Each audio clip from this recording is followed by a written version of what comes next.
Apoyo psicológico en catástrofes. Víctimas e intervinientes. Antes de hablar de primeros auxilios psicológicos, es imprescindible detenernos un momento y aclarar algo fundamental. Que no todas las situaciones críticas son iguales, que no se viven igual y evidentemente no tienen el mismo impacto psicológico. En el ámbito de las emergencias hablamos con frecuencia emergencias, desastres, catástrofes, y por estos conceptos no son estáticos ni compartimentos estancos. De hecho, hay situaciones que cambian de categoría en cuestión de segundos. Comprender la diferencia nos ayuda también a ajustar la respuesta psicológica, a entender las relaciones de víctimas e intervenientes y a no juzgar conductas que, en realidad, son respuestas normales en situaciones extremas. Hablamos entonces de lo que es una emergencia, situación inesperada que requiere una intervención inmediata, pero que puede ser controlada con los recursos habituales disponibles. Un ejemplo de ello puede ser un accidente de tráfico con varios heridos, un incendio en una vivienda. Ya si pasamos a edificio o forestal o de otra índole, estaríamos hablando de otro tipo de emergencia, una caída grave de un espacio público, una parada cardiorrespiratoria. En estas situaciones el sistema responde, los recursos suelen ser suficientes, hay un margen de organización y el impacto psicológico suele ser limitado en el tiempo, aunque intenso. Pasamos a definir lo que se considera desastre. Cuando una emergencia supera la capacidad de respuesta habitual y requiere recursos extraordinarios. Un ejemplo de ello podría ser un incendio forestal de grandes dimensiones, que ya especificaremos posteriormente el tema de incendios. Entraremos a definir cómo se pueden evitar, qué conceptos tienen, tipos de incendios. Es algo interesante también. Inundaciones que afectan a varios municipios, un accidente con numerosas víctimas, un derrumbe estructural importante. La situación del desastre se prolonga en el tiempo, aparecen múltiples víctimas, se activan planes especiales y el impacto psicológico es más amplio y sostenido. Las personas pueden empezar a experimentar miedos persistentes, sensación de pérdida de control, incertidumbre, agotamiento emocional. Pasamos a definir catástrofe. Es una situación extrema que desborda completamente los recursos disponibles. Afectan de forma masiva a la población y altera profundamente la vida cotidiana. Ejemplo de catástrofes: un gran terremoto, una erupción volcánica, un atentado de gran magnitud, una catástrofe natural con múltiples víctimas y destrucción generalizada. Un ejemplo de ello, por ejemplo, valga la redundancia, el 11M. 11M fue algo que desbordó completamente todos los sistemas de emergencia, de apoyo a nivel nacional. Y bueno, para que se hagan una idea de ello y un poco como anécdota, comentarles que en triaje se inventó el color morado para esta ocasión. Como bien saben, o les comento aquí, como precedente, cuando se clasifican a las víctimas se les pone un color para, según él, darles una prioridad u otra, depende del estado de ella. Es el color verde, el amarillo, el rojo, el negro. Pues en esta ocasión se inventó también el morado. Ya hablaremos de los triajes, de la definición de cada uno y demás. Volviendo un poco a retomar el tema, las catástrofes no hay sensación de control, se rompe la normalidad de la vida, aparecen pérdidas humanas, materiales y simbólicas, el impacto psicológico es profundo, colectivo y duradero. Aquí los primeros auxilios son más necesarios tanto para las víctimas como para los intervinientes. No obstante, cabe recalcar que todo puede cambiar en segundos, que una emergencia puede convertirse en un desastre o un desastre puede escalar a una catástrofe y que esto puede ocurrir rápidamente. Por ejemplo, para que puedan ustedes entender un poco el concepto, se propaga el incendio de una vivienda, se propaga en condiciones meteorológicas adversas, pues ya pasaría un desastre. Arrasa un municipio entero, pasaría catástrofe. Lo mismo ocurre a nivel psicológico. Una persona aparentemente tranquila puede desbordarse completamente. Un interviniente funcional puede colapsar emocionalmente en horas o días después. Incluso no es lo habitual, pero puede pasar que suele ser lo que menos pasa, pero hay ocasiones que un profesional enorme puede quedarse colapsado totalmente por una situación, no porque no lo haya visto antes, simplemente porque no se deja de ser personas, seres humanos. Entonces, hay cosas que a veces pasan. Por eso no se puede aplicar una respuesta rígida, no se puede juzgar una reacción aislada y hay que entender el contexto dinámico de la situación. Un impacto psicológico en víctimas intervinientes. En una catástrofe se puede perder seres queridos, el hogar, la seguridad, el sentido del futuro. Los intervinientes se exponen a escenas extremas, sobrecarga emocional, decisiones difíciles, estrés traumático secundario. Ambos necesitan apoyo psicológico, aunque no del mismo tipo, evidentemente, no en el mismo momento y no con los mismos objetivos. No olvidemos que todos somos personas. Por eso, esta formación se divide en dos grandes bloques: el apoyo psicológico a víctimas y el apoyo psicológico a intervinientes profesionales. ¿Por qué es importante esta formación? En Seper Magis Emergencias sabemos que en una catástrofe no siempre es posible evitar el daño físico. Las circunstancias, la magnitud del suceso y el tiempo juegan muchas veces en contra. Pero también sabemos algo fundamental, que sí podemos reducir el daño psicológico y, sobre todo, podemos evitar empeorarlo. El impacto psicológico de una catástrofe puede ser tan profundo como el físico, tanto en las víctimas como en los intervinientes profesionales. Una situación inadecuada, aunque bien intencionada, puede aumentar el sufrimiento y cronificar el malestar. Por eso, los primeros auxilios psicológicos, PAP, son una herramienta esencial en la respuesta a emergencias.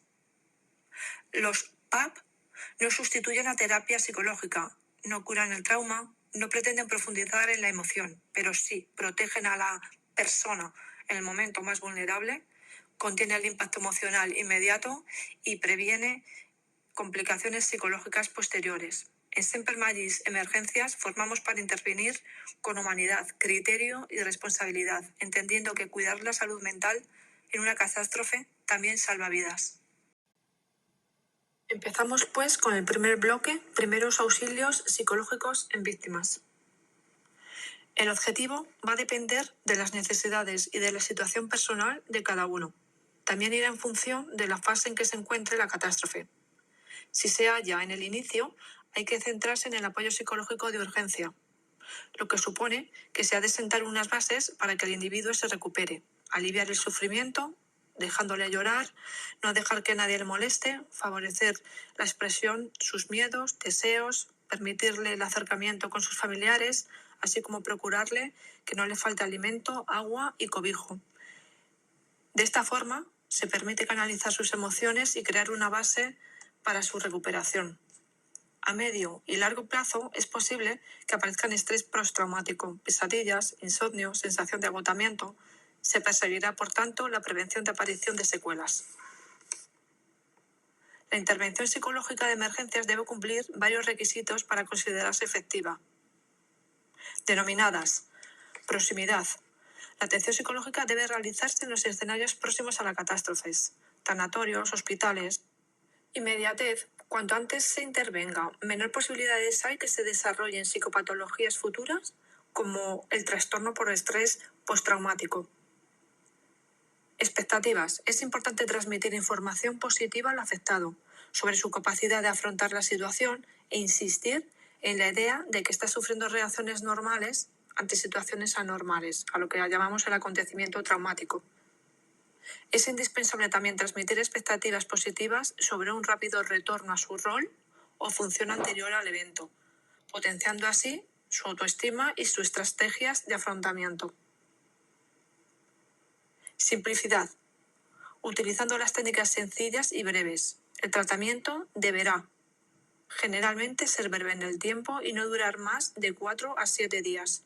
La utilización de un ambiente estructurado, medidas simples como alojamiento, seguro, ropas limpias, bebida o comida, descanso, ocupaciones sencillas supervisadas, junto a la posibilidad de hablar de su experiencia en un grupo que le comprenda es suficientemente para acelerar la recuperación del sujeto afectado.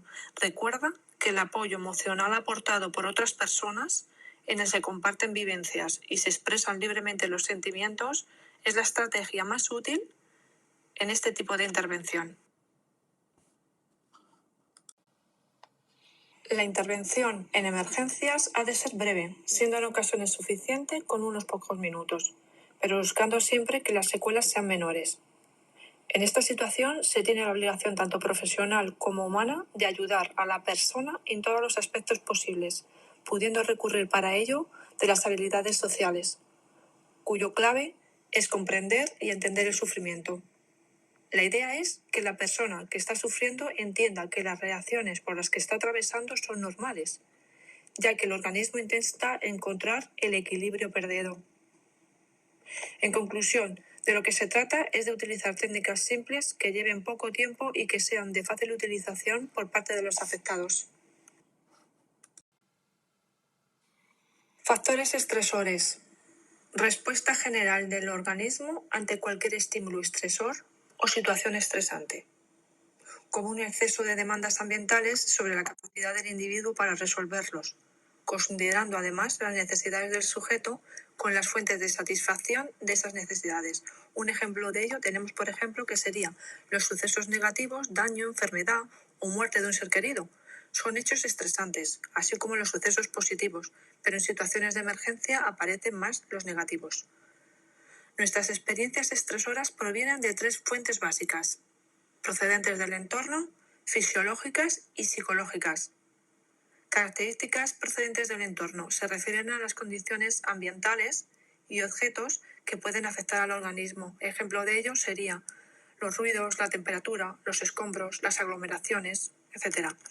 Las fisiológicas se refieren a las condiciones de nuestro propio organismo, como enfermedades, lesiones, trastornos, taquibraquiardia, y psicológicas, que se refieren a los pensamientos y las interpretaciones que se realizan de los estímulos externos y las reacciones fisiológicas. Un ejemplo de ello, hiper o hipoventilación, termorregulación, estrategias de afrontamiento, trastornos psicopatológicos, características de la personalidad. Teniendo en cuenta la etapa de la catástrofe en las que se actúen, se utilizará unos recursos de ayuda psicológica u otros, o bien la combinación de varios. Las actuaciones deben de ir bien orientadas a los siguientes objetivos. Serían medidas de contención. Tranquilizar al sujeto con técnicas sencillas de relajación. Si la ansiedad es intolerable para el paciente o crea una situación de riesgo personal o para el grupo, puede recurrirse a la administración de un fármaco tranquilizante y se debe de tranquilizar, proporcionando a los sujetos la seguridad de que se encuentran a salvo y físicamente indemnes. Favorecer la liberación de la tensión emocional provocada por la catástrofe. Esto se puede hacer básicamente con la escucha activa. Significa escuchar y entender la comunicación desde el punto de vista del que habla. Se debe favorecer esta liberación permitiendo que el sujeto hable y exprese sus emociones. Crisis de llanto, descargas de agresividad verbal. Es necesaria una escucha activa sin pronunciar juicios de valor, ni añadir a ventilar y desahogar las emociones contenidas. Activar recursos externos al sujeto como apoyo social, laboral y familiar. El apoyo social puede ser prestado tanto por los compañeros, otros afectados o bien por los familiares. Las personas del entorno que han sido afectadas por la misma situación traumática se encuentran en la mejor situación para comprender a los afectados. A veces su apoyo y consejo resulta determinante para la resolución de la crisis. Es habitual la formación de grupos de apoyo para compartir la experiencia y sentimientos derivados de la situación vivida. Consejos: evitar que se sienta solo, acompañarle, pasar tiempo con él, prestar atención, escuchar y tranquilizar a la persona sobre sus miedos irracionales, permitir el desahogo emocional como la liberación del llanto o de la rabia contenidos, y se debe tranquilizar proporcionando a los sujetos la seguridad de que se encuentran a salvo, súper importante, y físicamente indemnes. Otra de las estrategias de afrontamiento como recurso interno del sujeto es que se debe de activar para que vuelva a su rutina cotidiana e intentar organizar sus actividades para los días posteriores al atentado o accidente. Cada persona reaccionará de forma distinta ante la situación vivida. Trabajar en la orientación hacia estrategias de afrontamiento más eficaces pueden ser una buena intervención para evitar posibles disfunciones. Vamos a hablar ahora de las diferentes situaciones que se pueden presentar e intentar hacerlo de la mayor brevedad posible. Empezamos por la situación de duelo. Hay 3 fases clínicamente de duelo, o 3 etapas, que sería el impacto o shock, el repliegue o depresión y la recuperación o resolución. Empezamos en el impacto o shock. Las características son que el individuo afectado presenta un estado de aturdimiento con sensación de perplejidad acompañándose de síntomas de ansiedad importante.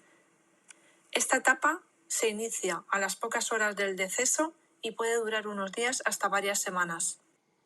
El repliegue o depresión. El paciente se lamenta y protesta, presentando desesperanza, acompañándose de tristeza, irritabilidad e inquietud. La duración de esta etapa es de semanas hasta un año. Y la recuperación o reorganización. Se produce la resolución del proceso, es el resultado de la elaboración de la aceptación de la muerte volviendo al nivel previo de funcionamiento. El tiempo de resolución es de 6 meses a un año. Aunque la mayoría de los casos se retorna a nivel previo, la clínica puede cronificarse o complicarse. Situaciones de tensión. En muchos casos de catástrofe de proporciones intermedias, sea cual sea su naturaleza, incendios, explosiones, inundaciones, el pánico ocasiona más daño y víctimas que la propia catástrofe en sí. Dentro del ámbito de la planificación y protección ante las emergencias, el comportamiento humano juega un papel crítico. La mayoría de las personas no han tenido la experiencia de hallarse ante una situación de peligro inminente y cuando esto ocurre, algunas personas toman decisiones que incrementan el peligro para ellas y también para los demás. Es importante recordar el papel de la escucha activa para que la persona consiga expresar sus emociones o manejar mejor su ansiedad, teniendo esto un efecto terapéutico inmediato y ayudando al de posterior recuperación psicológica. Dentro de la labor de atención sanitaria hay que prestar especial atención a los distintos estados de conciencia, a tenor de una posible alteración de la misma. Agresividad. Situación de agresividad. Es un estado emocional que consiste en sentimientos de odio y deseos que dañan a una persona, animal u objeto. La agresión en cualquier forma de conducta que pretende herir física o psicológicamente a alguien. Es un factor de comportamiento normal que se activa ante determinados estados para responder a necesidades vitales, que protegen la supervivencia de la persona y de la especie, sin que sea necesaria la destrucción del adversario.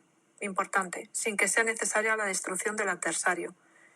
El papel del profesional ante una situación de agresión es la de entender a las personas que pudieran haber sido atacadas, si bien es cierto que en ocasiones el mismo equipo se puede ver envuelto en estas situaciones al tratar, por ejemplo, con personas con trastornos psicológicos graves como la esquizofrenia. Es complejo, es muy complejo. Ya habrá formación directamente en psicología e incluso en psiquiatría. Es sorprendente el ser humano. Volvemos a la formación. Con personas agredidas es importante mantener la escucha activa, empatía y confrontación de ideas irracionales para mostrarnos más cercanos y permitir su desahogo. El único culpable de una acción es el que la realiza. El personal asistencial deberá también protegerse de posibles agresiones, por ejemplo, intentando mantener una distancia física con el sujeto si es posible.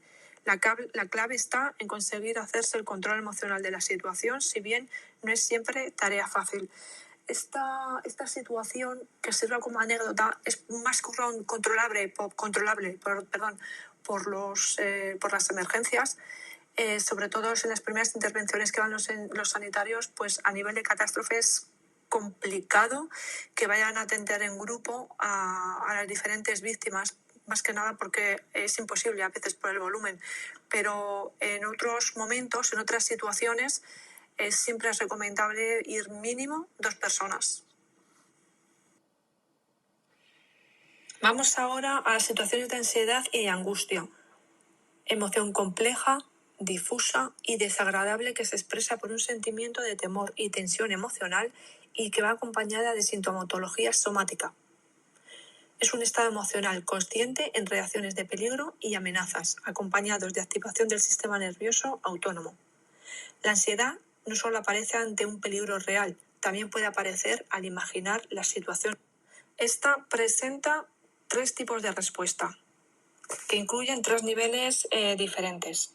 Igualmente sería el sistema fisiológico, cuyas características serían procesos orgánicos de activación o depresión que se ponen en marcha a nivel fisiológico. Un ejemplo de ello serían sudoración, aumento de la tensión muscular, temblores, aumento del ritmo cardíaco y respiratorio, vómitos, náuseas, sudoración y sensación de desmayo y otros muchos más. El sistema cognitivo. Características: percepción subjetiva del malestar, peligro y evaluación de las situaciones o estímulos como amenazantes y peligrosos. Ejemplo de ello: preocupación excesiva, expectativas negativas, rumiación, pensamientos distorsionados e importunos, incremento de las dudas y la sensación de confusión, tendencia a recordar sobre todo las cosas desagradables, sobrepolar pequeños detalles desfavorables, abuso de la prevención y de la sospecha, interpretaciones inadecuadas, susceptibilidad, etc. Y situación conductual, cuyas acciones que se realizan en respuesta de los estímulos amenazantes o la anticipación de ellos. Ejemplo, serían respuestas conductuales de escape y de huida, conductas de evitación y conductas de afrontamiento. Pasamos a la importancia de las funciones del equipo psicosocial para atención a víctimas. Ante un desastre, dada la diversidad de necesidades que surgen y pueden tener un efecto importante en el malestar psicológico, se plantea una actuación multidisciplinar, es decir, que se configuran un equipo formado por psicólogos, trabajadores sociales, personal sanitario y otros que pudieran ser necesarios más puntualmente, como por ejemplo representantes religiosos, traductores, etc. La actuación en este campo requiere un equipo de profesionales diversificado según los distintos niveles de intervención. Tras el impacto en el lugar de la catástrofe, los equipos de socorros pueden realizar una importante labor psicológica, proporcionando seguridad física, un reconocimiento que permite descartar lesiones físicas graves, abrigo, alimentación, información, orientación, tranquilización y apoyo. Además de este trabajo de equipo multidisciplinar, es importante que el equipo sea capaz de trabajar de forma coordinada, sabiendo priorizar responsabilidades y detectando posibles fallos en el momento. Tengo que aclarar que la atención psicológica en desastres se debe realizar por un grupo de psicólogos expertos en catástrofes siempre posterior a la primera toma de contacto. Es decir, que las primeras intervenciones psicológicas las puede realizar cualquier profesional del equipo asistencial, tan simple como una escucha activa. La facilitación de expresiones de sentimientos serán las herramientas más usadas hasta que un experto pueda tratar los trastornos derivados de las experiencias vividas. Debido a la extensión de este contenido, y hemos intentado realmente y sinceramente resumirlo de la mayor brevedad posible, pero considero que el apartado de asistencia psicológica a intervinientes deberíamos de trasladarlo a la próxima formación. Así que os invito, si os ha gustado esta formación, os invito a que deis a like y sigáis con nosotros.